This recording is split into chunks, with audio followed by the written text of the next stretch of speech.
Welcome back.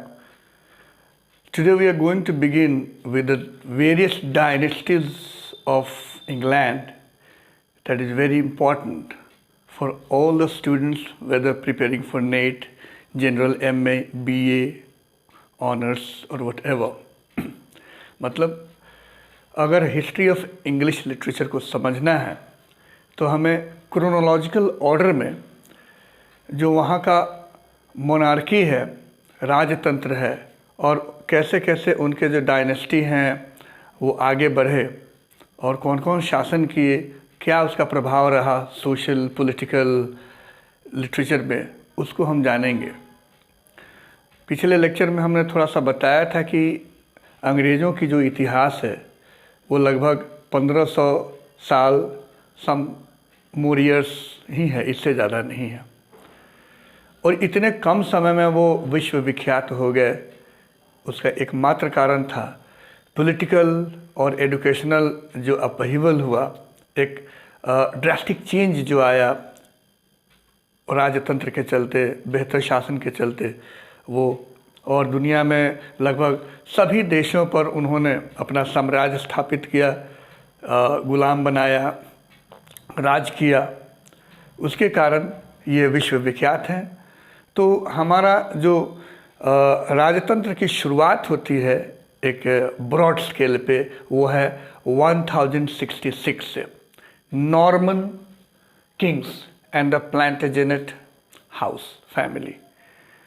तो Norman जो आए थे इंग्लैंड में और आक्रमण करके उन्होंने सत्ता हासिल की और उन्होंने एक फैमिली की शुरुआत की, या यूँ कहें कि डायनेस्टी की जो शुरुआत की, उसका नाम था प्लांटेजेनेट। अब ये प्लांटेजेनेट क्या है? तो जो किंग थे विलियम फर्स्ट, वो एक कैप पहनते थे बड़ा सा, और उसमें ब्रूम प्लांट का वो कुछ ऐसा लगाते थे जिसके चलते वो प्लांटेजेनेट फैमिली का नाम आया या डायनेस्टी का नाम आया। तो शुरुआत होती है विलियम फर्स्ट से 1066, यहाँ से इस डायनेस्टी की शुरुआत होती है प्लांटेजेनेट से। विलियम फर्स्ट के 3 औलाद थे। पहला विलियम टू, यानी उनके बाद दूसरा बेटा, फिर हेनरी फर्स्ट और अडेला उनकी डॉटर। विलियम सेकंड जो हैं, यानी उनके पुत्र जो हैं, उन्होंने शासन किया, यानी इंग्लैंड का राजा बने 1087 में। उसके बाद उनका चला 1100 तक। हेनरी फर्स्ट ने वहाँ का राज्यभार संभाला, वहाँ के राजा बने 1100 में, जो अपने एंड तक यानी डेथ तक 1155 तक वो वहाँ के राजा रहे। ठीक है। उसके बाद में अब इनके वंश के बारे में नहीं पता। अडेला का एक बेटा था जिसका नाम था स्टीफन, जो 1135 में वहाँ का राजा बना। हेनरी फर्स्ट की बेटी थी मटिल्डा, उनका जो बेटा हुआ उसका नाम था हेनरी टू। ये थर्ड जनरेशन में हम आ जाते हैं, first generation, second generation, third generation. तो हेनरी टू के नाम से जाना गया, हेनरी फर्स्ट। और ये उसके बाद ये किस हाउस से थे? तो प्लांटेजेनेट से। ये एंजो से थी, एंजो मटिल्डा। अब इनका वंश जब आगे बढ़ा तो इनके हेनरी टू के 2 बेटे थे। पहले का नाम था रिचर्ड फर्स्ट, वो यहाँ के बने 1189 में राजा इंग्लैंड के, और दूसरा बेटा जो है वो उसका नाम था जॉन। तो जॉन जो है वो इंग्लैंड के राजा बने 1199 से 1216 तक, अपनी डेथ तक। इनके बारे में आगे जानेंगे। जॉन के जो पुत्र थे उनका नाम था हेनरी थर्ड। ठीक है, ऐसे वंश चला। ये भी प्लांटेजेनेट फैमिली से थे। उनका शासन जो रहा अंग्रेज यानी इंग्लैंड में, वो जो राजा बने, किंग बने, वो 1216 में। यहाँ से जॉन से जो ख़त्म हुआ तो इन्होंने ले लिया। और तब उस समय उनकी आयु सिर्फ 9 वर्ष की थी। चूँकि राजतंत्र था, तो राजतंत्र में क्या होता था आप सब बेहतर जानते होंगे कि उसमें योग्य है अयोग्य है से कोई मतलब नहीं था। अगर कोई नहीं बचा है तो एक बच्चा ही राजा बन जाता था, मान लिया जाता था। भले वो राजपाट चलाता नहीं था, उनके मंत्रिमंडल लोग चलाते थे। तो उनके बाद कोई बचा नहीं था, तो वो उनकी आयु तब सिर्फ 9 वर्ष की थी, तो वो राजा बन गए 1216 में। हेनरी थर्ड के बेटा का नाम था एडवर्ड फर्स्ट। आप क्रोनोलॉजिकल इसको याद करते चलेंगे, लिखते चलेंगे। एडवर्ड फर्स्ट जो बने राजा, उनका शासनकाल चला 1239 1239 टू 1307, वो राजा बने। उसके बाद इंग्लैंड के इतिहास में क्या हुआ, उनका बेटा बना एडवर्ड टू। एडवर्ड टू जो थे वो वहाँ के राजा बने अपने फादर के बाद, एडवर्ड फर्स्ट के बाद। तो 1307 में ख़त्म हुआ, तो फिर 1307 से लेकर 1327 तक इनका शासनकाल चला। लेकिन वहाँ से इनको एग्जीक्यूटिव डिस्पोजिशन किया गया, पोस्ट से हटाया गया, क्योंकि इनकी जो वाइफ थी एडवर्ड सेकंड की, उनका नाम था इज़ाबेला, और इज़ाबेला का अफेयर हो गया था मॉर्टिमर नाम के, या यूँ कहें कि उनका पूरा नाम था हाँ, रोजर मॉर्टिमर, जिससे अफेयर हुआ था इज़ाबेला का, उसका नाम था रोजर मॉर्टिमर। और उन्होंने ही इन दोनों ने मिल के अब इनको एडवर्ड टू को डिस्पोज किया था। तब जो है उनका बेटा एडवर्ड सेकंड का जो बेटा है वो एडवर्ड थर्ड 1327 में वहाँ का राजा बने थे। ये रहा आपका प्लांटेजेनेट फैमिली का, ये आपका क्रोनोलॉजिकल ऑर्डर रहा, डायनेस्टी रहा। आगे हम जानेंगे कि कैसे, यहाँ एक बात और बता दूँ कि ये विलियम सेकंड जो है उनको विलियम रूफस के नाम से भी जानते हैं। फिर एडवर्ड थर्ड हुआ यहाँ से। अब एडवर्ड थर्ड से हम लोग शुरू करेंगे आगे।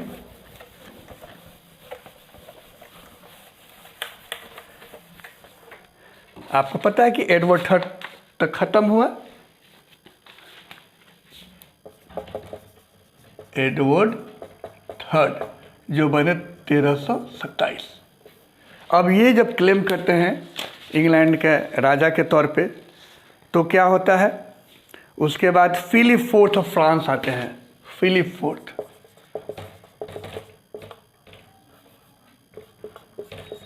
वो फ्रांस के हैं। तब इंग्लैंड पर भी बहुत सारा अटैक हुआ था, जर्मन का हुआ था, फ्रांस का हुआ था और नॉर्मन का हुआ था। तो इनके जो औलाद थे वो इस प्रकार थे। सबसे पहला लुइस 10th, उसके बाद फिलिप 5th इनका बेटा, फिर हुआ चार्ल्स 4th। ये फ्रांस का डायनेस्टी है। उसके बाद इनकी जो सुपुत्री हुई उसका नाम था इज़ाबेला। ठीक है, इज़ाबेला जिसकी शादी जो हुई थी वो किससे हुई थी, एडवर्ड टू से। इसको हम समझ लें, क्योंकि एडवर्ड टू जो थे वो एडवर्ड थर्ड के फादर थे। ठीक है, और एडवर्ड टू की शादी इज़ाबेला से हुई थी, और ये किन की सुपुत्री थी, ये सुपुत्री थी फिलिप 4th ऑफ फ्रांस की। तब वहाँ के वो आधिपत्य बनाए हुए थे, फ्रांस के लॉर्ड थे, और उनकी बेटी थी ये इज़ाबेला, जो इंग्लैंड में आई और इनसे एडवर्ड टू से शादी हुई, लेकिन इन्होंने डिच कर दिया अपने लवर के साथ मिलके, रोजर मॉर्टिमर के साथ से। अब यहाँ से हम आगे बढ़ते हैं कि इनका वंश कैसे आगे चला। ये तो फ्रांस का हिस्से हम नहीं जानेंगे, हम लोग इंग्लैंड के इतिहास के बारे में जान रहे हैं। तो इसमें हम फिर जानेंगे कि इन दोनों का जो पुत्र हुआ उसका नाम था एडवर्ड थर्ड। और यही 25 जनवरी को 25 जनवरी को 1327 में जब इसके फादर को डिस्पोज किया गया था, तो ये बेचारा वहाँ का राजा बना था। इस तरह से हम जानते हैं कि कैसे वो राजा बना। उसके बाद में हम जानते हैं, यहाँ से चलता है वंश आगे चलता है। फिर हम लोग ट्यूडर फैमिली के बारे में जानेंगे। ट्यूडर इंग्लैंड, कहाँ से ट्यूडर आए।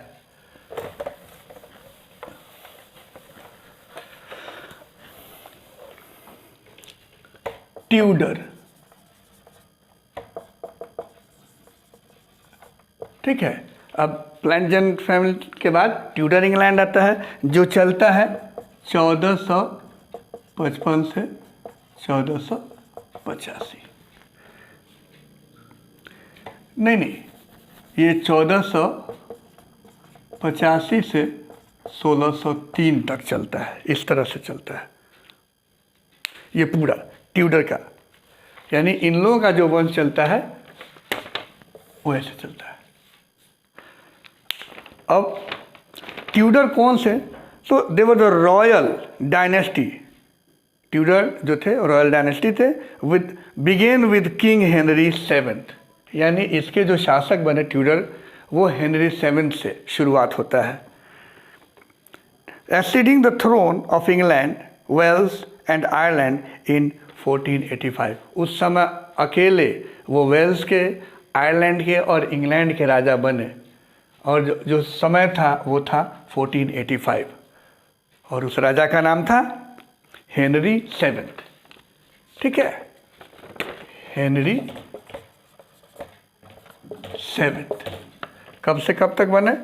तो ये 1485 से लेकर 1509 तक। उसके बाद ट्यूडर फैमिली आगे बढ़ा तो कौन आया? हेनरी 8। अब इनका रहा 1509 से लेकर 1547, 47। ठीक। हेनरी 8 के बाद जो आगे आए वो है एडवर्ड 4।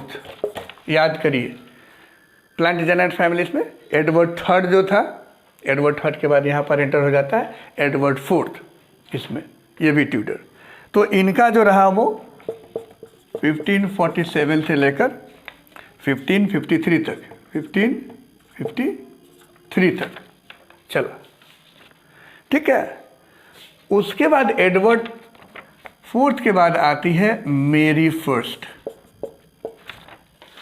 मेरी फर्स्ट जो आई वो है 1553 से 1558 तक। ये लेडी वहाँ की महारानी बनी और मात्र लगभग 5 साल तक ही रह पाई, क्योंकि उसके बाद उनकी मौत हो गई। 1558 में मौत हो गई थी, डेथ हो गई थी। और एक ऐतिहासिक व्यक्ति, या यूँ कहें कि लेडी जो है, वो इंग्लैंड की महारानी बनती है, जिसका नाम था एलिजाबेथ। इसी के नाम से एलिजाबेथन हम कहते हैं, एलिजाबेथ फर्स्ट कह सकते हैं। तो 1558 में बनी, जो अपने मरणोपरांत तक 1603 तक वो महारानी वहाँ की रही। ठीक है। तो ये रहा आपका ट्यूडर डायनेस्टी, और ये किस तरह से आगे बढ़ता है उसके बारे में हम जानेंगे। ये इस तरह से शासनकाल चला। अब हम आएंगे आपका the houses of Lancaster and York. ये आप लिख लेंगे, इस तरह से शासनकाल चला। Houses of Lancaster and York, Lancaster and York house. अब ये दोनों रिश्तेदार हैं, अलग अलग हाउस है, लेकिन ये ब्लडी राइवल हैं, एक दूसरे के ब्लडी राइवल। और इनकी शुरुआत ही होती है 1455 से लेकर 1485 तक, ये बीच में आता है। उसके बाद ही ट्यूडर डायनेस्टी शुरू होती है। तो यहाँ पर एक भयानक युद्ध हुआ था, एक तरह का कहें कि एक ट्रूस जो कहते हैं, शीत युद्ध। तो इसमें क्या हुआ कि उसको हम उस नाम से जानते हैं, war of roses. War of roses जो चला 1455 से लेकर 1485 तक, 1455 टू 1485। अब ये क्या है वॉर ऑफ रोजेस? तो दो हाउसेज के थे लोग, लैंकेस्टर एंड यॉर्क, दोनों राइवल डायनेस्टी थे।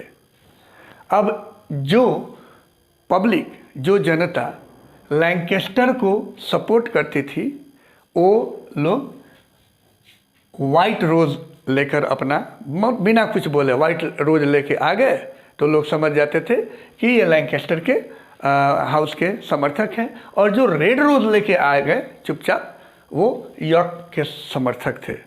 और बहुत भयानक वो एक स्ट्रगल चला था जो लास्ट किया 1485 में। इस तरह से ये कहा जाता है वॉर ऑफ रोजेस।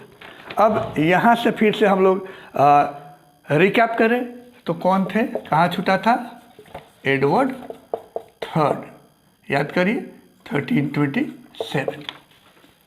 ठीक है, तो अब इनका एक लंबा सा चलता है।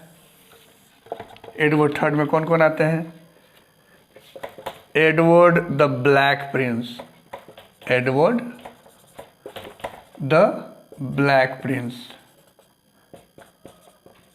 ठीक है, फिर दूसरा जो है वो Lionel Duke of clearance, Lionel Duke of clearance. ठीक है, क्लियरेंस। उसके बाद आता है John of Gond, Duke of Lancaster, इसको कहते हैं John Duke of Lancaster. Edward the black का एक पुत्र हुआ जिसका नाम था रिचर्ड टू। अब ये जॉन ऑफ जो जॉन है, इनका दो वंश हुआ जिसको हम पहले के नाम से जानते हैं हेनरी फोर्थ, और दूसरा जो हुआ था जॉन ब्यूफोर्ट।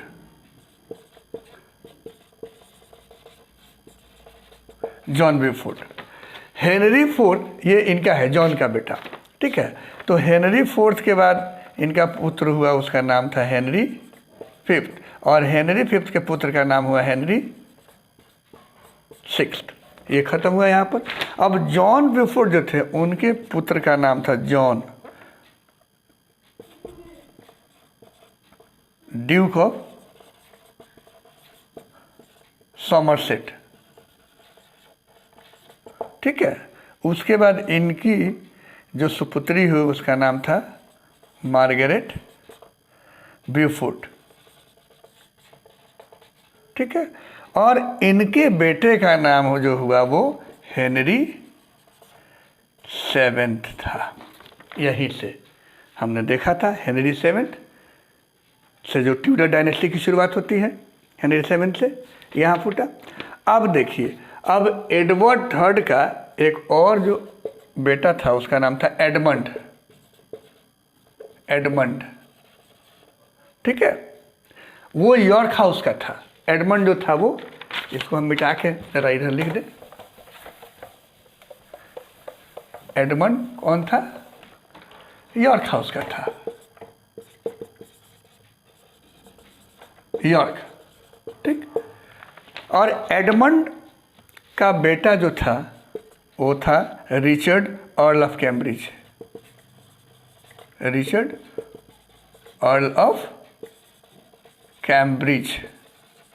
ठीक, और उनका जो बेटा था वो Richard Duke of York, Richard Duke of York, York house का। ठीक है, और एक इधर बचा था टॉमस ड्यूक, ये जो था ग्लॉसेस्टर था। लेकिन हम रिचर्ड ड्यूक ऑफ यॉर्क के बारे में जानेंगे तो इसका भी दो पुत्र था। कौन कौन, एडवर्ड फोर्थ और दूसरा जो था वो रिचर्ड थर्ड।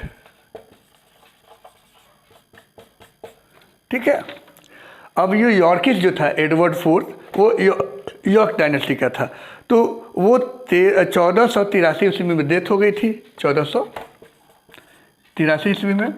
और रिचर्ड क्या किया कि उसके बाद आगे बन गया राजा 1483 से लेकर 85 तक, ये राजा बना वहाँ से, उसका भाई। अब हम जानेंगे कि इस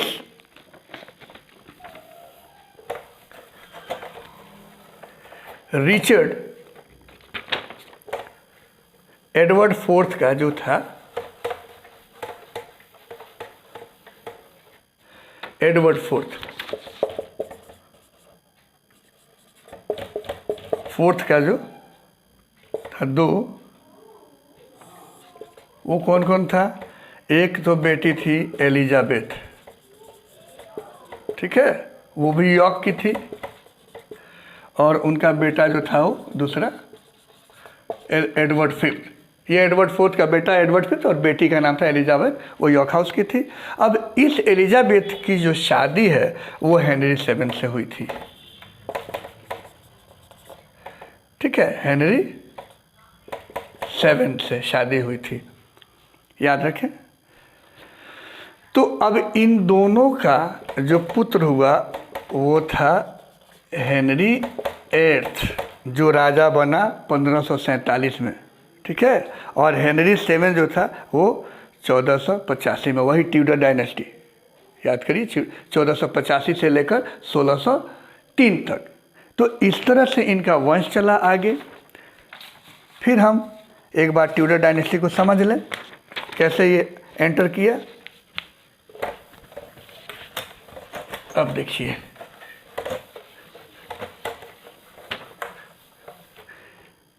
ये जो ट्यूडर डायनेस्टी है वो कैसे थे? ऐसे, यानी हेनरी एट्थ 1547, और इनकी बेटी जो थी उनका नाम था मार्गरेट ट्यूडर, ठीक है। वो मदर थी जेम्स फोर्थ ऑफ स्कॉटलैंड की। इनकी शादी स्कॉटलैंड में हुई, तो इनका बेटा जो था वो जेम्स फोर्थ स्कॉटलैंड का, ये स्कॉटलैंड, यहाँ इनकी कहानी खत्म होती। अब हेनरी एट्थ जो थे उनके 3 औलाद हुए। तो पहला जो था एडवर्ड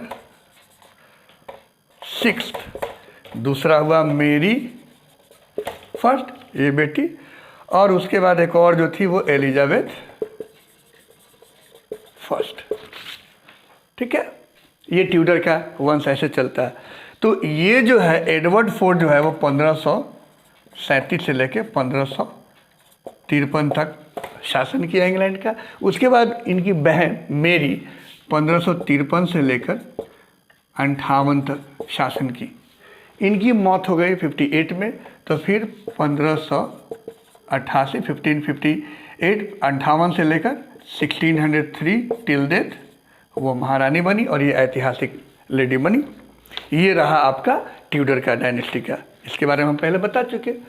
अब जब हम आएंगे वो है स्टुअर्ट डायनेस्टी।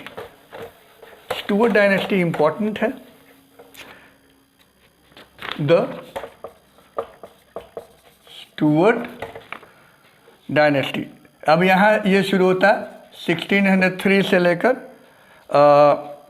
1649 1660 टू 1714 ऐसे चलता है। यानी एलिजाबेथ फर्स्ट के बाद वहाँ एंड हो जाता है, ट्यूडर का डायनेस्टी ख़त्म हो जाता है, उनकी कोई औलाद नहीं होती है।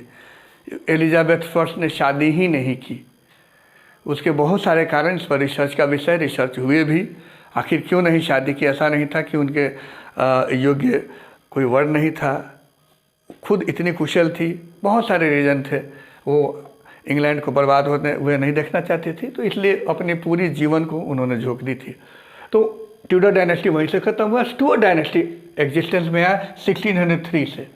उसके बाद में क्या हुआ, तो यहाँ जेम्स फर्स्ट आता है। जेम्स फर्स्ट जो आता है 1603 से 1625, ये जेम्स फर्स्ट।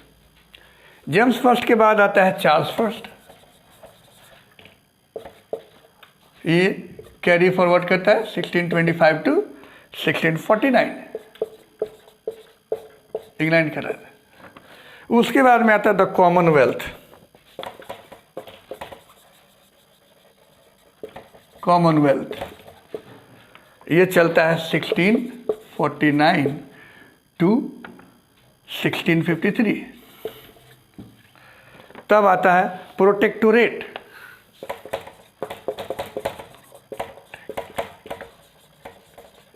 ये चलता है 53 to 1659। उसके बाद तब आता है चार्ल्स टू, और चार्ल्स टू की जो होती है वो शुरुआत कहाँ से, 1660 से, 1660 से, जिसको हम रेस्टोरेशन एज भी कहते हैं, और ये चला 1685 तक।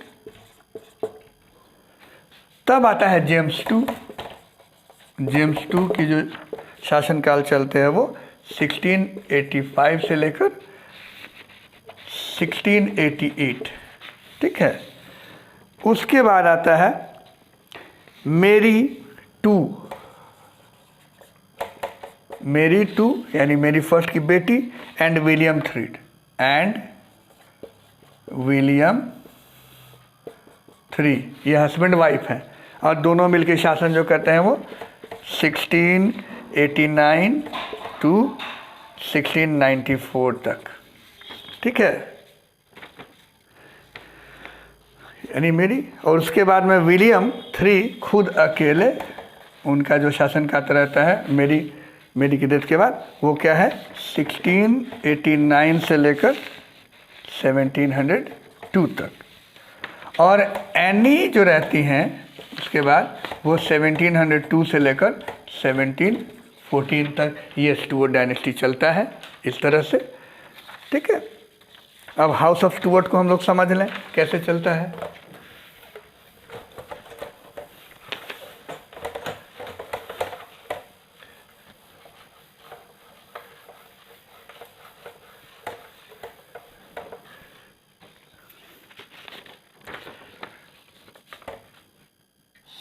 द हाउस ऑफ स्टुअर्ट, ये शुरू होता है, ये स्कॉटलैंड का रॉयल हाउस है, और royal house of Scotland, England, Ireland and later known as Great Britain, यहाँ से शुरू हुआ, ठीक है। तो इसकी शुरुआत ही होती है हेनरी 8 से, ठीक है, सॉरी हेनरी 7 से 1485 से। और ये कौन है, तो ट्यूडर हाउस है, ट्यूडर, ठीक। अब इसको हम ब्रांच बनाएंगे तो हम समझेंगे हेनरी 7 का बेटा जो है वो हेनरी 8 है, 1547 में राजा बनता है। फिर हेनरी 8 के जो औलाद हैं वो उनका नाम है एडवर्ड 4th, फिर मेरी फर्स्ट एंड एलिजाबेथ फर्स्ट, ये हो गया 1558 टू 1603, और मेरी जो है वो 1553 टू 1558, और ये जो है 1583 में डेथ हो जाती है इनकी, ठीक है। अब इनका तो आप समझ चुके हैं, अब आएंगे हम लोग इसके बारे में। तो मार्गरेट ट्यूडर, जो मार्गरेट है,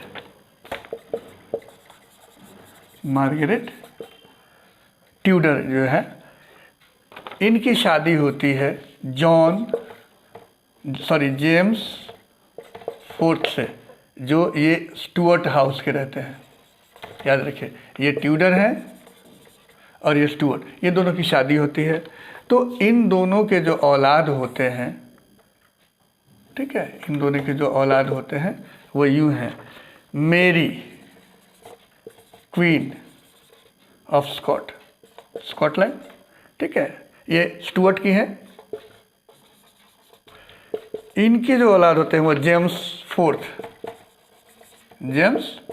4th, ये स्कॉटलैंड की हैं, ये भी स्कॉटलैंड के हैं, ठीक है। और जेम्स 1st ऑफ इंग्लैंड, ये जेम्स स्कॉटलैंड के जो रहते हैं वो जेम्स 4th, और इंग्लैंड के, और जेम्स 1st इंग्लैंड में जब बनते हैं तो जेम्स 1st इंग्लैंड में, यही जेम्स 1st, यही जेम्स 4th स्कॉटलैंड के रहते हैं, और जब इंग्लैंड के बनते हैं जेम्स 1st कहलाते हैं, ठीक है। अब जेम्स 1st का जो औलाद रहता है वो ऐसे चलता है, ठीक है। इसका नाम है चार्ल्स फर्स्ट। अब इनका शासनकाल चलता है 1625 से। चार्ल्स फर्स्ट के दो बच्चे रहते हैं, पहले का नाम है चार्ल्स टू और दूसरे का नाम है जेम्स टू। और जेम्स टू जो है 1685 में राजा बनता है। इनका खत्म हो जाता है कहानी। फिर जेम्स टू के दो बच्चे होते हैं, तो एक का नाम है मेरी टू और दूसरे का नाम है एनी। इनकी दो बेटियां हैं। मेरी की शादी जो है वो विलियम थर्ड से होती है, इसकी चर्चा मैंने पहला किया। विलियम थर्ड, इसको कहते हैं ऑफ ऑरेंज, ये इसका ब्रांच है, आपको याद रखना है। अब उसके बाद आता है, थोड़ा सा और है, हैनोवेरियन। हैनोवेरियन डायनेस्टी है ऑफ इंग्लैंड। अब ये हैनोवेरियन क्या है? तो एक जर्मन रॉयल हाउस है जर्मनी का, हैनोवेरियन इंग्लैंड, और रॉयल हाउस ऑफ जर्मनी,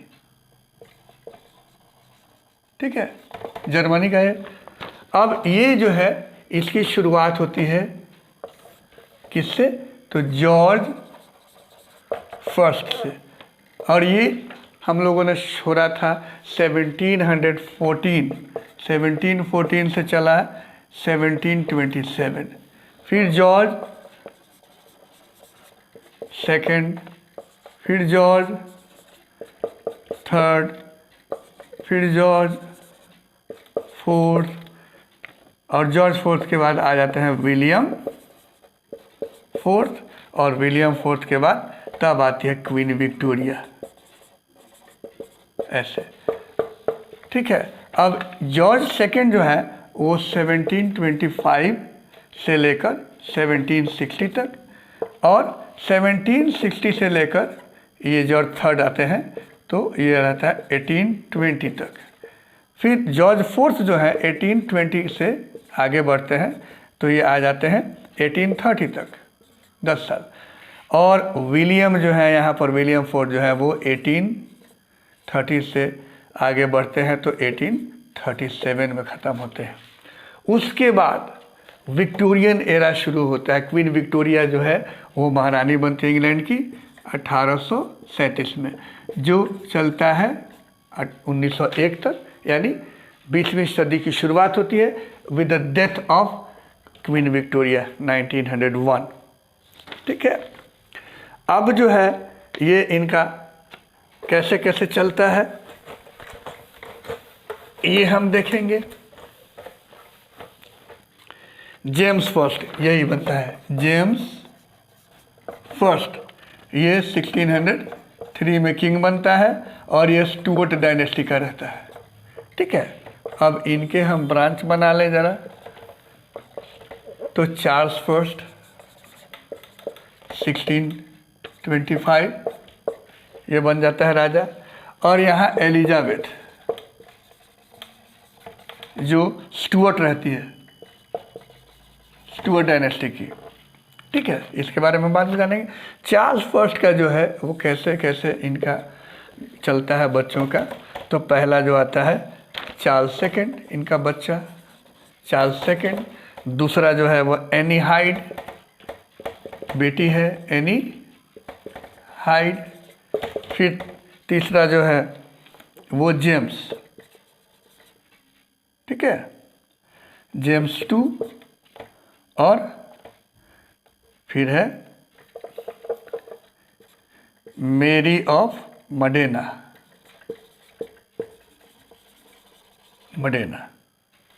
ठीक है। अब एनी हाइड के जो बच्चे होते हैं उसका नाम है एनी, और एक का नाम है मेरी टू। तो मेरी टू की शादी जो होती है विलियम ऑफ ऑरेंज वही से होती है, आपको पहले में मैंने बता दिया। इनकी शादी विलियम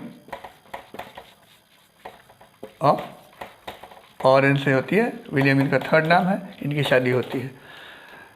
ठीक है, अब मेरी अब जो मडेना है उनसे जो है वो जेम्स द ओल्ड होता है, जेम्स द ओल्ड।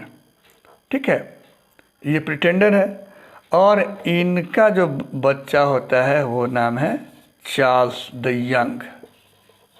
ये फिर एलिजाबेथ स्टुअर्ट से जो है वो सोफिया पैदा होती है, सोफिया। ठीक है, ये इलेक्टर हैनोवर की रहती है। फिर सोफिया से जो बच्चा होता है वो जॉर्ज फर्स्ट होता है। जॉर्ज फर्स्ट का बेटा होता है जॉर्ज सेकंड, और सेकंड जॉर्ज के बाद फ्रेडरिक बनता है, फ्रेडरिक।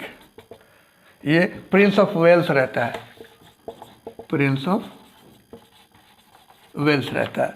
अब प्रिंस ऑफ वेल्स का जो बेटा होता है वो जॉर्ज थर्ड बनता है। ये इस तरह से स्टुअर्ट डायनेस्टी का है, अब समझ लें। फिर house of Hanover and Windsor, ये आखिरी हम लोग समझेंगे ये कैसे चलता है। ये समझना बहुत ज़रूरी है, तभी हम आगे अंग्रेज़ों के इतिहास को समझ पाएंगे। The house of Hanover, Hanover and Windsor. ठीक है, किससे शुरू होता है? जॉर्ज फर्स्ट से। जॉर्ज, ये हैनोवर है, उसके बाद जॉर्ज, इनका बेटा जॉर्ज टू, फिर इनका बेटा फ्रेडरिक, और इनका बेटा जो है वो जॉर्ज थर्ड बनता है। ठीक है, अब जॉर्ज थर्ड का इस तरह से है, जॉर्ज थर्ड का बेटा जॉर्ज फोर्थ, जॉर्ज फोर्थ, उसके बाद विलियम फोर्थ, और एक जो आता है Edward Duke of Kent, Edward, ये ड्यूक ऑफ केंट है। इनका कैसे चलता है? तो इनकी बेटी जो बनती है वो है विक्टोरिया। ठीक है, विक्टोरिया है, और इनका जो बेटा होता है उसका नाम है एडवर्ड सेवेंथ। ठीक है, और एडवर्ड सेवेंथ का जो है वो बच्चा जो है वो ऐसे होता है, एक होता है एडवर्ड,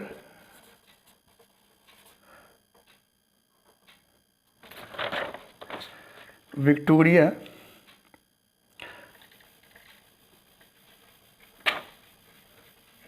का जो बेटा है वो है एडवर्ड सेवेंथ, और एडवर्ड सेवेंथ का बेटा जो होता है उसका नाम है जॉर्ज फिफ्थ। फिर जॉर्ज फिफ्थ का जो है वो इस तरह से औलाद होता है एडवर्ड थर्ड, और फिर जॉर्ज सिक्स्थ, जॉर्ज सिक्स्थ की बेटी जो होती है वो एलिजाबेथ सेकंड कहलाती है। क्योंकि 1603 में एलिजाबेथ फर्स्ट की डेथ हो गई, उसके बाद ट्यूडर डायनेस्टी ख़त्म हो गई थी। हैनोवर में यहाँ एलिजाबेथ टू का एंड होता है। या ये हमारा एक क्रोनोलॉजिकल ऑर्डर है अंग्रेज़ों के इतिहास को समझने के लिए, या यूँ कहें कि अंग्रेज़ों का जो डायनेस्टी है, वंश है, शासन है, किस तरह से हैनोवर है, स्टुअर्ट है, ट्यूडर है, ये जो डायनेस्टीज़ हैं जो 1066 से लेकर मॉडर्न में आता है, इस तरह से हम समझते हैं। और ये ज़रूरी है, चाहे बीए के स्टूडेंट हो, एमए के हो, नेट के हो, किसी भी तरह की जो तैयारी करेंगे तो एक पॉलिटिकल जो सिनेरियो है अंग्रेज़ी इतिहास को जानने के लिए, तो ये ज़रूरी है। तो आई होप कि it will be beneficial for you. Keep on watching, subscribing and viewing. क्योंकि बहुत लोग ऐसे हैं जो व्यू तो करते हैं लेकिन सब्सक्राइब नहीं करते हैं, तो please do subscribe. Thank you very much.